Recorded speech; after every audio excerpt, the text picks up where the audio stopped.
Blog Talk Radio. Welcome to the Institute for Personal Development, Kriya Yoga Ashram, where total consciousness is the new frontier. Kriya Yoga is union of the individual with the divine. Join us as we explore the practices to initiate this process. Good morning. Welcome to the Voice of Yoga. Let's talk consciousness. I am your hostess, Lisa Winton. With me, Kenny Toy, also known as Swami Jayananda, founder of the Institute for Personal Development, located here in Hampton, New Hampshire. Good morning, Swami. Thank you for being here today. How are you? Good morning. I'm doing pretty good today. How about you? I'm doing great today, too. Thanks for asking. I want to thank you all for tuning in. Today in the Voice of Yoga, we will talk about the peace that passes understanding because life is purely spiritual. Listen as we explain consciousness is experience, therefore, form follows function, and how we think is what we become.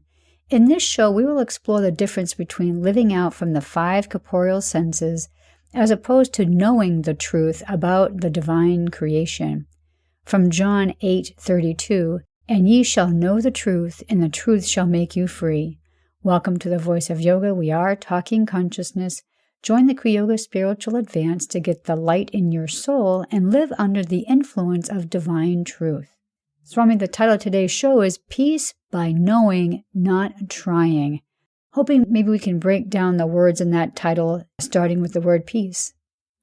Yeah, here, like we're saying, we're not just talking about the absence of disturbance.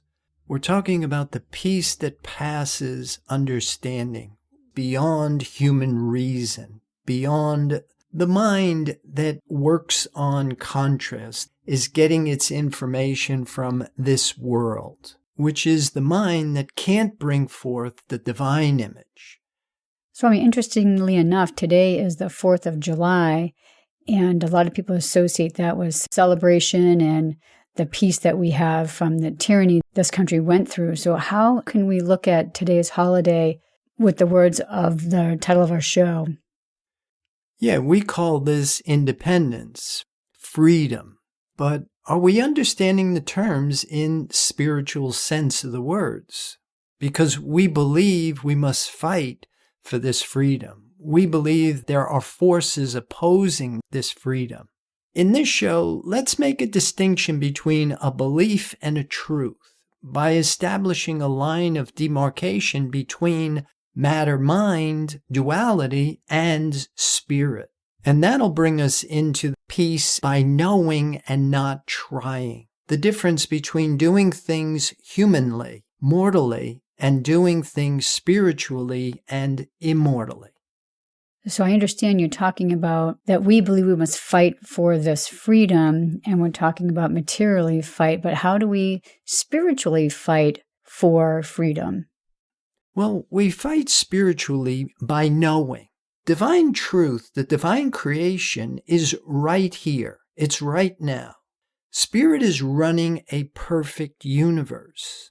And by us being conscious of that, by knowing the divine creation is omnipresent, and also knowing what we're looking at is a mental material thought about the divine creation.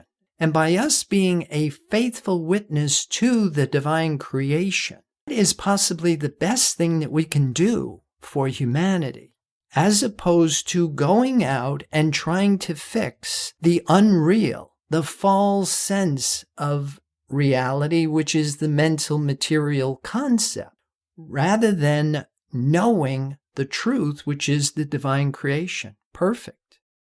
So would you say that this material mental concept, would those be an opposing forces from us trying to achieve this freedom to be one with spirit? The material mental concept is duality. It is driven by belief. It is the belief in 2 powers. That was the first polarization that happened. The idea of God creating man. God needed man in order to understand himself. The division.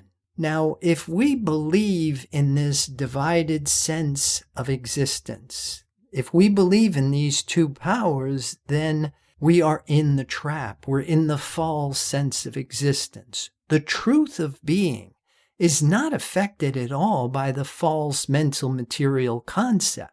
We don't have to make creation spiritual. Creation is already spiritual. We have to come out of the belief that it's not. So we have to come out of the belief that it's not. And then is this where the knowing part comes in? Right. And that's what we want to talk about here. There's a difference between knowing with your 5 corporeal senses and believing God is omnipresent, as opposed to knowing with the mind that passes understanding, the mind that is bringing forth the divine image and not the mind that's bringing forth the mental material concept about it. The term in the Bible was called repent, think differently. That's why we said not trying, or as Jesus said in the Lord's Prayer, thy will be done, not my will. We must give up personal sense in order for us to accept this spiritual sense of self. Can you talk more about the peace that passes understanding from the Bible? Yeah, see, in Kriya Yoga, it begins with getting the light in the soul, or writing, the joining of spirit with truth. Because when there is light in the soul, there's beauty in the person, harmony in the home, honor in the nation, peace in the world. We get this peace by knowing the truth. There's only one perfect divine life without opposition or a second anything. But in order for us to experience this, we must stop thinking with our material senses, forming thoughts and opinions based on the information that's coming in from duality, from the mental material false concept about the truth of creation. But at the same time, when we stop thinking, we have to start knowing. You make your mind an avenue of awareness for the presence of the divine creation. It doesn't appear in your material senses. You're looking for something that is invisible and intangible to material sense. We believe in this omnipresent divine creation. And in silence and in stillness, this divine truth will then illuminate our thought. That's why we said in the beginning, form follows function. How we think is what we become. But we're learning here to stop thinking with our material senses and start knowing with our spiritual senses. Knowing the truth, the divine creation. Life is perfect. It's right here. It's right now. What are we experiencing? We're experiencing what is in our consciousness. Consciousness is experience. But if we continue to think with our material senses, forming thoughts and opinions based on the information that's coming from this world, we continue to Xerox the imperfection, the limitation, the opposing forces that make up duality, the divided consciousness. So we have to understand everything that we hear and that we see is duality. So how do we get past that to be able to get to this knowing and have this peace? Well, that's what we're saying. We stop thinking. The term in yoga was called pratyahara, sense withdrawal, the 5th stage of yoga. Then in silence and in stillness, you concentrate. The 6th stage of yoga, dharana. When you make your mind an avenue of awareness for the divine creation, in that silence and stillness, that truth will begin to reveal itself. That's what we called the birth of Christ. Light in the soul. Now you are starting to become conscious of the divine creation. The Christ is what makes the divine creation comprehensive to human consciousness. Without it, we can't know the truth. In the Bible, it talks about the mind of Christ. Christ sees the divine truth, the perfection of being. The mortal sense sees the counterfeit concept about it. So in order to know the truth about the divine creation, you talk about that we have to live out from these 5 corporeal senses. And now you're talking about thinking differently. What else can we do to understand how to live out from these corporeal senses? Clarify the language you're using. To live out from the corporeal senses actually means that you are activating your corporeal senses. You must stop activating your corporeal senses. You want to activate your 7 spiritual senses. To activate the spiritual senses, you stop the functionality of the material senses. And then it's not just stopping thinking. You have to start knowing. You have to educate your thought up to spiritual apprehension, because there are 3 modes of mortal thought we must come out of.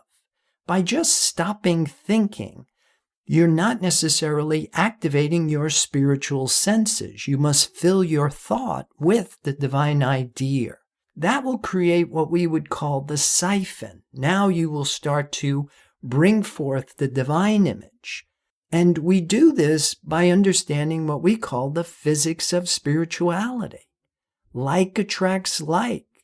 You shift your identity from a finite mortal material being into an astral mental mortal being, and then eventually into an immortal spiritual being. It's a process. It's the process of the caterpillar becoming the butterfly, the acorn becoming the oak tree. So the human becoming the adult is a revelation. It's a realization. It's not that I'm going to make a physical body spiritual. I'm going to get rid of the false belief that I'm not. So it sounds to me like we're so comfortable living out from our 5 corporeal senses, and you're saying that we need to start living out through our 7 spiritual senses. To a lot of people, this might be a huge obstruction. I would imagine fear would be a really big part of that, to jump from one to another. What are your thoughts? Well, I like what the Bible says. Perfect love casts out fear. Because fear is a defense mechanism for the false sense of life, the belief in 2 powers. Perfect love is the realization of the one omnipresent, perfect, immortal life without a second self or opposition. And this is what we've talked about in other shows. Can the mind free itself from its own creation? Collectively, the way that we're going about it is we continue to perpetuate the regressive cycle, the cycle of death and rebirth. We're working with the mind that can't bring forth the divine image. And so we compensate. We herd up because misery loves company. Like attracts like. And we continue to try. But knowing this truth, we rest in perfect divine unity. I and the Father are one. Or John 14:27, I'll read it. Peace I leave with you. My peace I give unto you.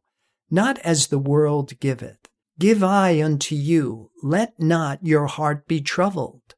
Neither let it be afraid. End of quote. And so as we come out of this false sense of self with an expiration date that I am a finite mortal being, and it dawns on us, I am an eternal spiritual being, no beginning, no ending, no limitation, no form. That's the peace we're talking about. And by knowing it, there's no need to try anymore, because spirit is perfect. Whole, complete. We're going to pause right here to hear a word from our sponsor, so listeners will be back with you in just a few moments. Kriya Yoga Theory 2 is a unique and revolutionary practice and forum designed to facilitate the growth process in human development. Apotheosis is a real experience and has an evidence procedure. You cannot lead someone to permanent change by doing for them what they must do themselves. Personal accountability and responsibility are the foundation of Kriya Yoga Theory 2. You must be engaged and devoted. Prana power brings virtue to overcome fear. wisdom to overcome ignorance, purpose to overcome selfishness, enthusiasm to overcome laziness.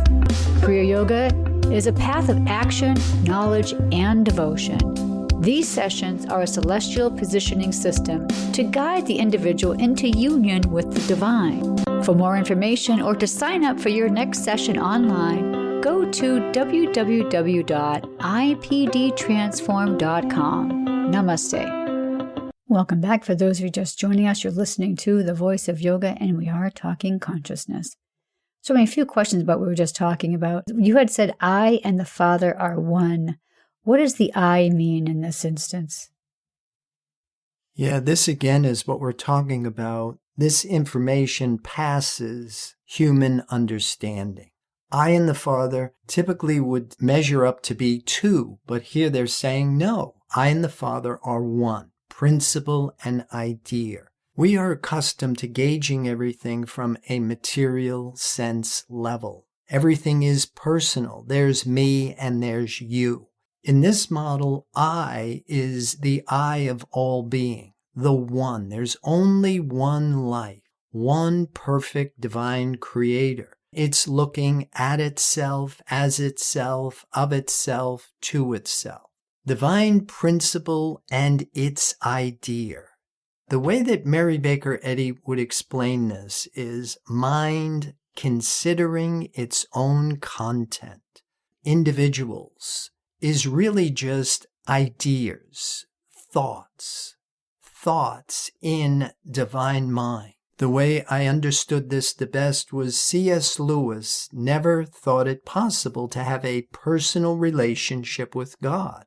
In the same way, he never thought Hamlet could ever know Shakespeare. This is educating thought up to spiritual apprehension. We realize this when we accept spiritual identity. And then, of course, you really have to understand what that's going to look like when you're doing it. Because there's no such thing, I'm spiritual and you're not. Just like light dispels darkness, truth dispels error. There is no second self.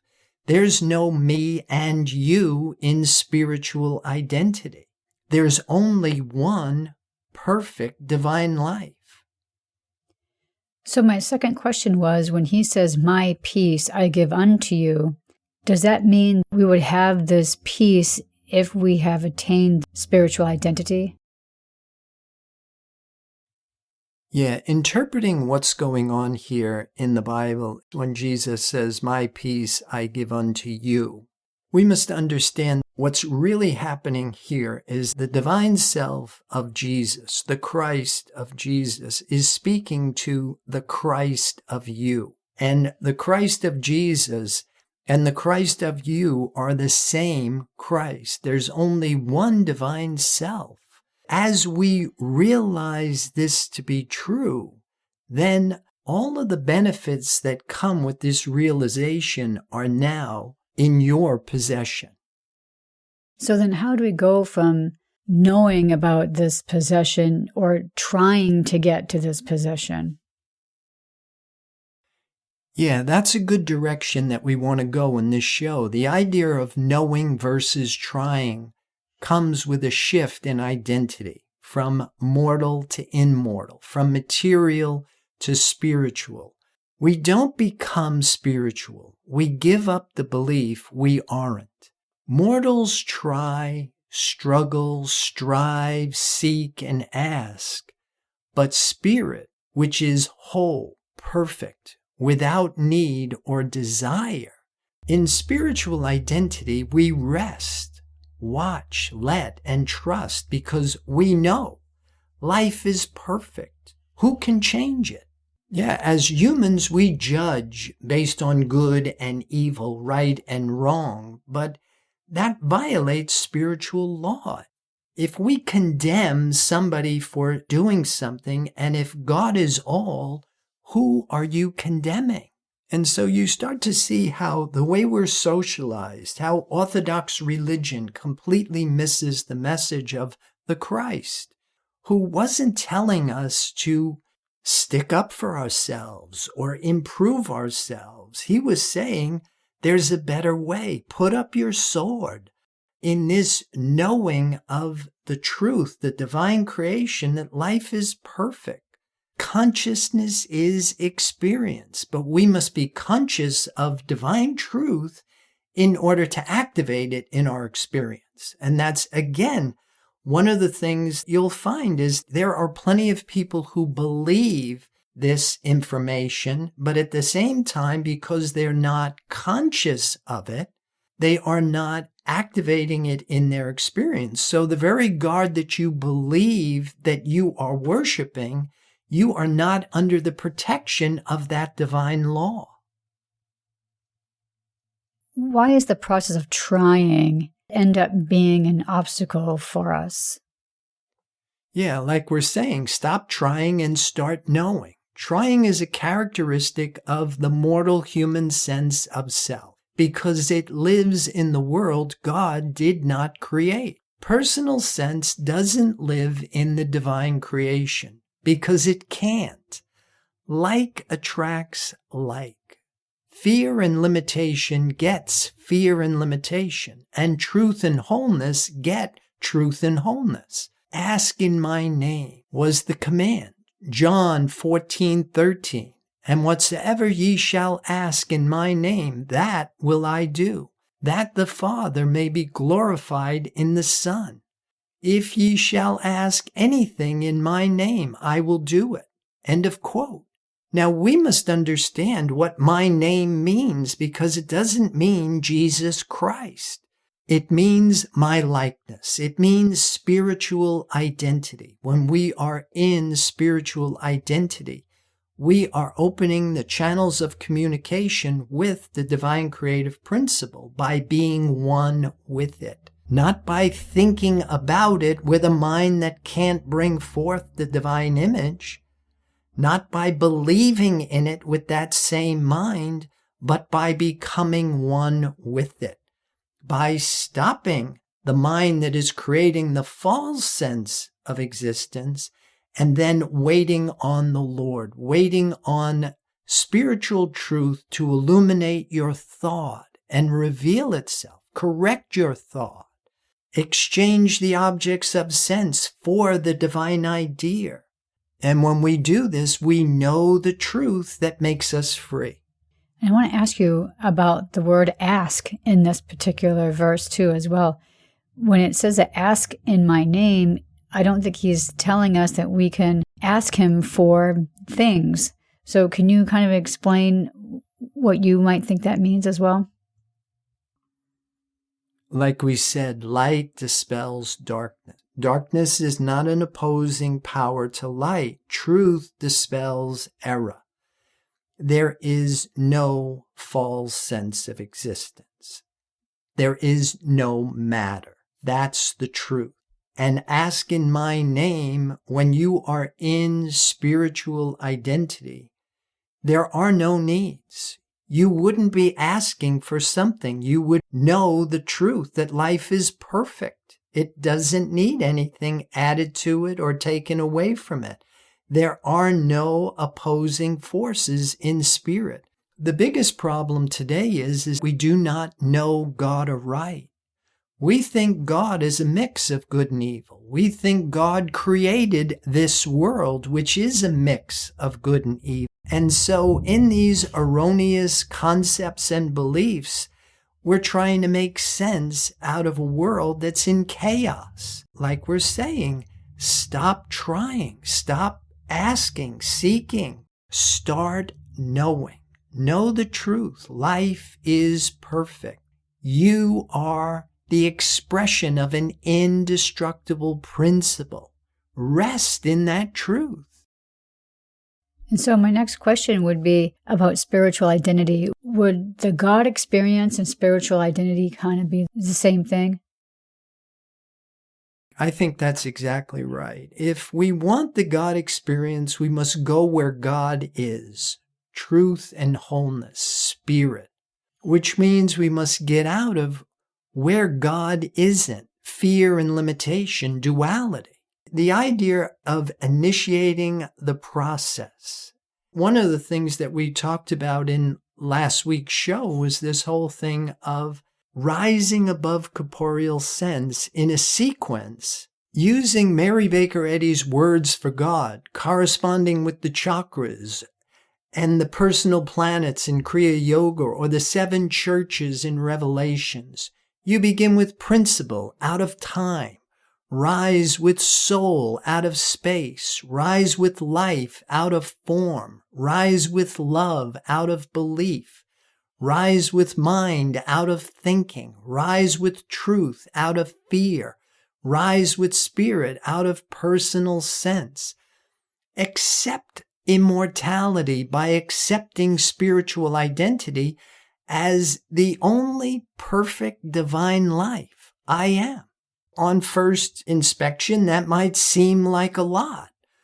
But if we don't know ourselves in the way that we're created, if we don't know that we have 7 spiritual centers that must be activated, then we might do 1 or 2, and then we find that we're not proving the presence of the divine creation. We think it doesn't work. It's not that it doesn't work. It doesn't work in a limited, diluted format.